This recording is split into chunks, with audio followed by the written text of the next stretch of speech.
Hello guys, എവർക്കും എൻ്റെ YouTube ചാനലിലേക്ക് സ്വാഗതം. ഞാനിന്ന് അയ്യപ്പൻ വിളക്കിന് പോയി. എൻ്റെ വീട്ടിൻ്റെ സ്ഥലത്ത് നിന്ന് അയ്യപ്പൻ വിളക്കാണ്. അയ്യപ്പൻ വിളക്കിന് പോയപ്പോൾ ഞാൻ വിനായകൻ കോവിലിൽ പോയി തൊഴുകാൻ പോയി.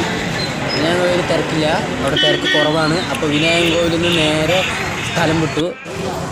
നേരെ ഗാനമേള നടക്കുന്ന സ്ഥലത്തേക്കാണ് ഞാൻ പോയത്. ഗാനമേള നല്ല തിരക്കായതുകൊണ്ട് അതിനുള്ളിലേക്ക് പോകാൻ പറ്റില്ല, നല്ല തിരക്കാണ്. അതേമാതിരി ഗാനമേള ഇത്തിരി ബോറായിരുന്നു. അത് തന്നെ കൊണ്ട് അവിടെ അധികം നിന്നില്ല. അത് വീഡിയോസ് എടുക്കാൻ നോക്കുമ്പോൾ സൂം ചെയ്യാൻ കിട്ടുന്നേയില്ല, ഭയങ്കര തിരക്ക്. മുകളിലേക്കും സൂം ചെയ്തിട്ടും വീഡിയോ കിട്ടുന്നില്ല. എൻ്റെ സാധാ ഫോണായതുകൊണ്ട് ഞാൻ വലിയ എടുക്കാൻ ശ്രമിച്ചുള്ളൂ.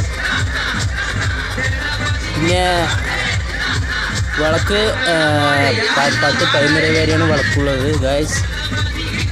അത് കഴിഞ്ഞ് ഞാൻ നേരെ അയ്യപ്പൻ കോവിലിൻ്റെ ഫ്രണ്ടിലുള്ള മറ്റേ സ്റ്റേജിലേക്ക് പോയി. ഇത് അവിടുത്തെ പന്തലാണ്, അതായത് ഊട്ടറയിലെ അയ്യപ്പൻ വിളക്കിൻ്റെ അവിടുത്തെ ഞങ്ങളുടെ പന്തലാണ്. ഇത് ഓരോ നിറങ്ങളായി മാറിക്കൊണ്ടേയിരിക്കും.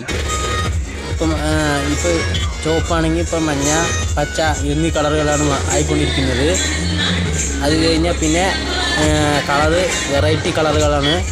ഇത് ഇപ്പോൾ സ്ക്രോൾ ചെയ്തെടുത്തപ്പോൾ അറിയാണ്ടിങ്ങനെ വന്നതാണ്, കറക്റ്റായി എടുക്കാൻ കിട്ടിയില്ല.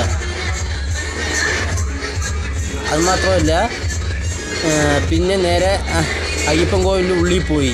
ഇതാണ് ഞങ്ങളുടെ ഊട്ടറ അയ്യപ്പൻ വിളക്ക് കോവിൽ. ഉള്ളിൽ പോയി എടുക്കാൻ നോക്കിയപ്പോൾ തിരക്കുണ്ട്. നമ്മൾ ഉള്ളിൽ പോയി ഫോൺ കൊണ്ട് അയ്യപ്പനെ എടുക്കാൻ പറ്റില്ല, അവിടെ ക്യാമറ ഉപയോഗിക്കാൻ പാടില്ല എന്ന് പറഞ്ഞിട്ടുണ്ട്. അപ്പോൾ എൻ്റെ ഈ അയ്യപ്പൻ വിളക്കിൻ്റെ വീഡിയോ സബ്സ്ക്രൈബ് ചെയ്തിട്ട് ലൈക്ക് ചെയ്ത് ഷെയർ